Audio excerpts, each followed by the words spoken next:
Hello guys and welcome to the study IQ. आज हमारा topic है नॉन वर्बल रीजनिंग का dice. Now dice is a very important topic for all the SSC exams. हर एक SSC exam में करीब करीब 1 से 2 क्वेश्चंस आपको मिल जाएंगे। ठीक है, तो स्टार्ट करते हैं dice. There are two type of dices. एक डाइस रहेगी स्टैंडर्ड डाइस और दूसरी डाइस रहेगी जनरल डाइस। स्टैंडर्ड डाइस का मतलब क्या हो गया, जिसमें किन्हीं भी दो साइड का सम 7 आपको नहीं मिलेगा। जिसमें किन्हीं भी दो साइड का सम 7 आपको नहीं मिलेगा, वो वाली डाइस कौन सी बन जाएगी, स्टैंडर्ड डाइस। अगर किन्हीं भी दो साइड का सम 7 आपको मिल जाता है तो डाइस कौन सी बन जाएगी, जनरल डाइस। किन्हीं भी दो साइड का मतलब क्या हो गया भाई, ऐसे चेक करोगे 5+1 क्या आ रहा है, 6 आ रहा है। ऐसे चेक करोगे 5+3 क्या आ गया, 8 आ गया। 3+1 जो है 4 आ गया। इस वाले केस में भी चेक करो, 4+2 जो है वो 6 बन गया, 4+1 जो है वो 5 आ गया और 2+1 क्या हो गया, 3 हो गया। भाई 7 नहीं मिल रहा है, तो 7 नहीं मिल रहा है तो मतलब क्या हो गया, ये वाली डाइस कौन सी स्टैंडर्ड, अरे स्टैंडर्ड डाइस। एक चीज इसमें ध्यान रखना, ये जो दो डाइसेस आपको दिए हैं ये एक ही डाइस के दो अलग अलग केसेस दिए गए हैं। ये दो अलग अलग डाइस नहीं है, या तो डाइस स्टैंडर्ड रहेगी या फिर डाइस जनरल रहेगी। अगर किसी भी केस में किन्हीं भी दो साइड का सम 7 नहीं मिलेगा तो आंसर क्या बन जाएगा, स्टैंडर्ड डाइस है। अगर किसी भी केस में किन्हीं भी दो साइड का सम 7 मिल गया तो केस कौन सा बन जाएगा, जनरल डाइस। ओके, तो यहां पे स्टैंडर्ड डाइस अगर आपको पता लग गया है कि डाइस जो है स्टैंडर्ड डाइस है, तो उसमें अपोजिट वाली साइड्स का सम जो है वो 7 होता है। एक बार फिर से रिपीट कर देता हूं, अगर किन्हीं भी दो साइड का सम 7 नहीं है तो अपोजिट वाली साइड्स का सम 7 होगा। तो इस पे क्वेश्चंस कैसे आ सकते हैं कि 1 के अपोजिट क्या होगा। तो सिंपल सा क्वेश्चन है, अगर 1 के अपोजिट मेरे को क्या डालना चाहिए कि 7 बन जाए, तो 1 के अपोजिट रखना पड़ेगा 6। तो 1 के अपोजिट क्या आ गया, 6 आ गया। इसी तरीके से 2 के अपोजिट में क्या रखूं कि 7 मिल जाए, आंसर वुड बी 5। इसी तरीके से 3 के अपोजिट में क्या रखूं कि 7 मिल जाए, आंसर वुड बी 4। तो ये केसेस इनको याद कर लेना, 1 के अपोजिट हमेशा 6 आएगा, 2 के अपोजिट हमेशा 5 आएगा, 3 के अपोजिट हमेशा 4 आएगा in case of standard dice. भाई यहां पे भी अगर देखोगे ये 4 केसेस आपको दिए गए हैं, तो ये 4 केसेस, ये 4 डाइस नहीं है, एक ही डाइस के डिफरेंट डिफरेंट केसेस आपको दिए गए हैं। तो इसमें से किन्हीं भी दो साइड का सम 7 नहीं है, यहां पे भी फर्स्ट केस में भी नहीं है, सेकंड केस में भी किन्हीं भी दो साइड का सम 7 नहीं है, थर्ड में भी नहीं है, फोर्थ में भी नहीं है। तो मतलब क्या होगा, ये वाली डाइस स्टैंडर्ड डाइस है। ओके, तो जनरल पे आते हैं। जनरल अगर मैं आपको दिखाता हूं तो ये जो केस है वो जनरल डाइस का है। तो यहां पे 3+2 जो है 5 है, 4+2 जो है 6 है, 4+3 जो है वो 7 है। तो फर्स्ट केस में इन दोनों साइड्स का सम जो है वो 7 है। 7 है तो कौन सा डाइस, कौन सा केस बन गया, general is the right answer. ठीक है भाई, यहां पे भी चेक करोगे तो किसी भी केस में किन्हीं भी दो साइड का सम 7 मिल गया तो केस कौन सा बन जाएगा, जनरल। जैसे यहां पे 4+3 जो है वो 7 मिल गया, तो 7 मिल गया तो केस कौन सा, जनरल। नाउ जनरल के दो केसेस हैं। ठीक है, फर्स्ट केस है when only one number is common। First case है जब खाली एक नंबर कॉमन हो। भाई सबसे पहले आपको जानना है कि डाइस कौन सी है। भाई यहां पे 6+1 7 मिल गया तो डाइस कौन सी बन गई है, जनरल डाइस बन गई है। केस कौन सा है, जब खाली एक नंबर कॉमन है। एक कौन सा है भाई, इसमें भी 1 आ रहा है और इसमें भी 1 आ रहा है, खाली इन दोनों डाइस में एक ही नंबर कॉमन है, डेट इज 1।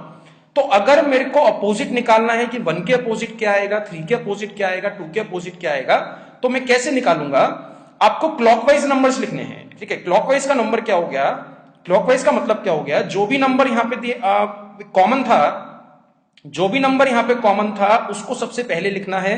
भाई 1 कॉमन था तो 1 लिख लिया सबसे पहले। 1 के बाद क्लॉकवाइज नंबर कौन सा मिला आपको, 2, तो 1 के बाद आपको लिखना है 2। 2 के बाद क्लॉकवाइज नंबर कौन सा मिल गया आपको, 3, तो 2 के बाद क्या लिखना है, 3। अब दूसरे केस पे आओ।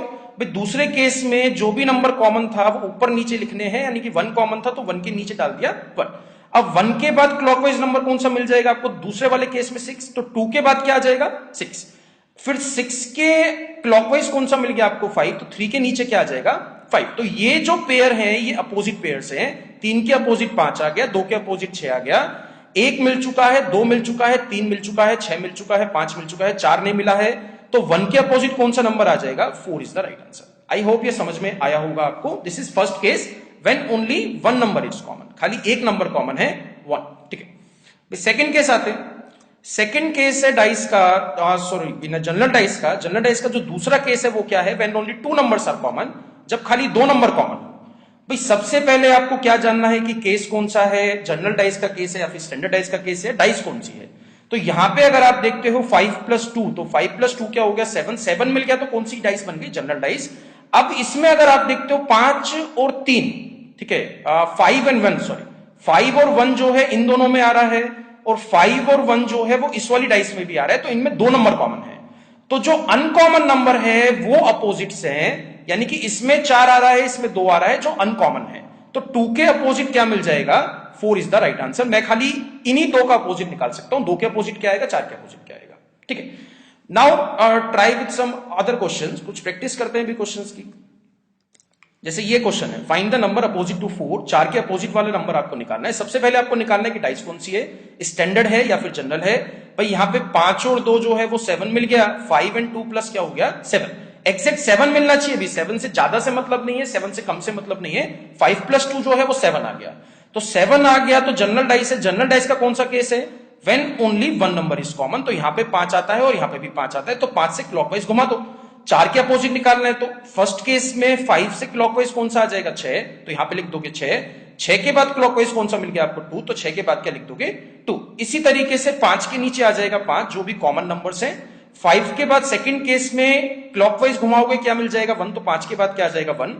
1 के बाद क्लॉकवाइज घुमाओगे क्या मिल जाएगा, 4। तो 2 के अपोजिट क्या आ गया, 4। तो 4 के अपोजिट क्या आ गया, 2 इज द राइट आंसर। तो 4 के opposite 2 is the right answer. ठीक है, वन मोर क्वेश्चन। यहां पे आपको नंबर निकालना है अपोजिट टू 6। तो first we need to find कि डाइस इज अ जनरल और स्टैंडर्ड। तो इन चारों में से किन्हीं भी 2 साइड का सम अगर 7 मिल गया तो जनरल है, 7 नहीं मिला तो स्टैंडर्ड है। तो यहां पे 6 प्लस 2 भी फर्स्ट केस में 7 नहीं मिला है, सेकंड केस में भी 7 नहीं मिला है, थर्ड केस में भी 7 नहीं मिला है और फोर्थ केस में भी 7 नहीं मिला है। तो 7 नहीं मिला तो मतलब क्या हो गया, स्टैंडर्ड है। तो स्टैंडर्ड में अपोजिट वाली साइड्स का सम 7 होता है। तो 6 के अपोजिट मेरे को क्या डालना पड़ेगा कि 7 मिल जाए, तो आंसर इज 1। तो 6 के अपोजिट क्या आ जाएगा, 1 इज द राइट आंसर। ठीक है, वन मोर क्वेश्चन। इस क्वेश्चन में आपको दिया है find the number opposite to 2। 2 के अपोजिट निकालना है, तो भाई केस कौन सा है, स्टैंडर्ड है या फिर जनरल है। तो यहां पे अगर आप देखते हो तो 6 प्लस 1 क्या मिल गया, 7। तो 7 मिल गया तो केस कौन सा बन गया, जनरल। अब जनरल केस है तो जो है 2 के अपोजिट आपको निकालना है। तो इट इज नॉट नेसेसरी कि इन चारों के चारों केसेस का इस्तेमाल करना है, किन्हीं भी 2 केस का इस्तेमाल करके अपना आंसर आपको निकालना है।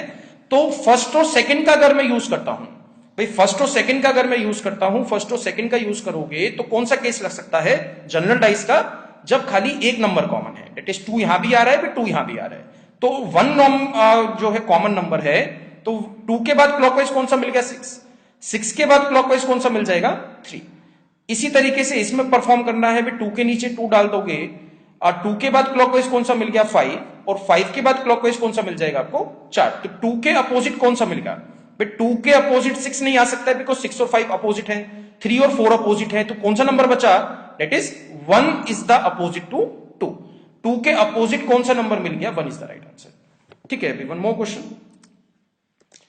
इसमें भी आपको निकालना है find the number opposite to 2। 2 के अपोजिट निकालना है, भी केस कौन सा है, केस जो है जनरल डाइस का है, बिकॉज 6 प्लस 1 क्या हो गया, 7। तो 7 मिल गया तो जनरल डाइस है। जनरल डाइस का मैं कौन सा केस यूज कर सकता हूं, तो यहां पे 3 के 3 यूज नहीं करने हैं, 3 में से किन्हीं 2 का यूज करके आंसर आपको निकालना है।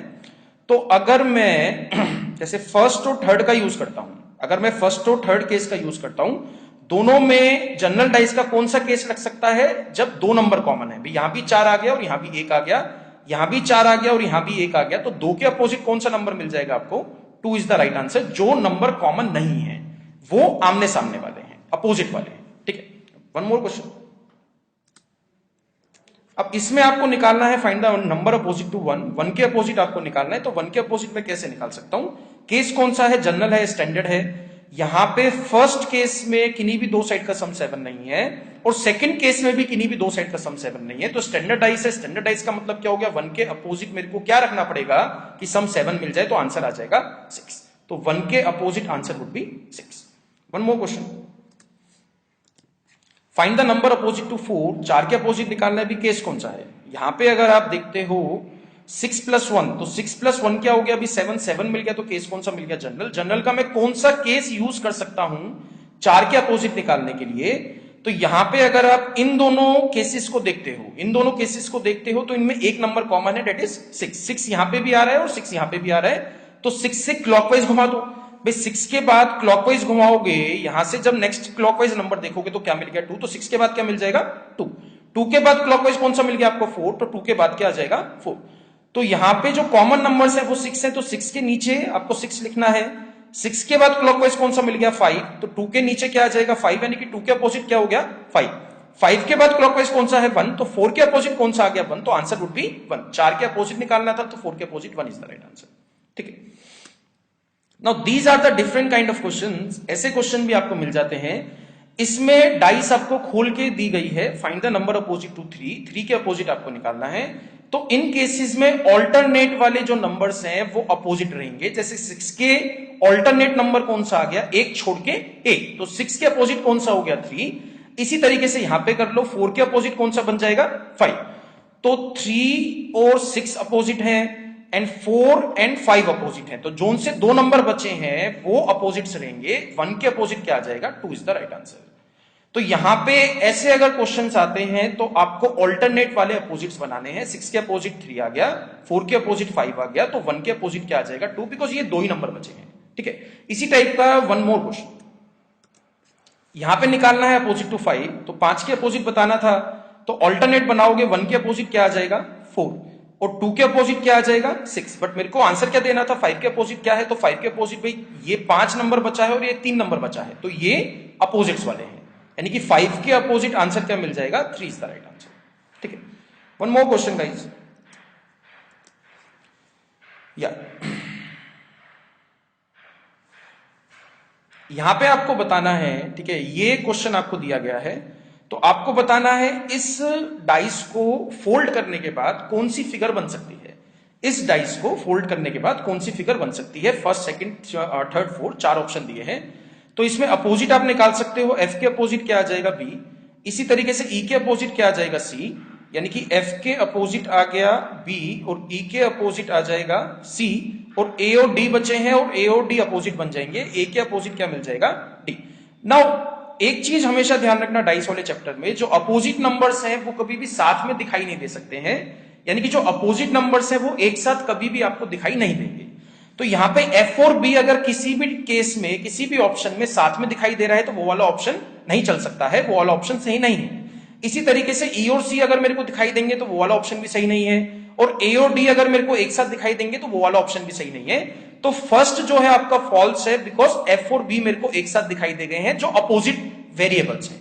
ठीक है, सेकंड केस देखते हैं। सेकंड केस में कोई 2 वेरिएबल जो है, कोई 2 अल्फाबेट अपोजिट है। भाई यहां पे एफ दिया है, यहां पे डी दिया है, यहां पे ई दिया है, तो इन तीनों में से कोई भी 2 अपोजिट नहीं है, तो आंसर क्या मिल जाएगा second is the right option. भाई थर्ड में चेक करोगे तो थर्ड में ई और सी अपोजिट है, यहां पे ई और सी अपोजिट है तो ये वाला ऑप्शन नहीं हो सकता है। यहां पे फोर्थ में अगर चेक करते हो तो ए और डी अपोजिट है, तो ये वाला ऑप्शन भी नहीं हो सकता है, तो option number second is correct. I hope ये डाइस वाली ट्रिक आपको समझ में आई होगी।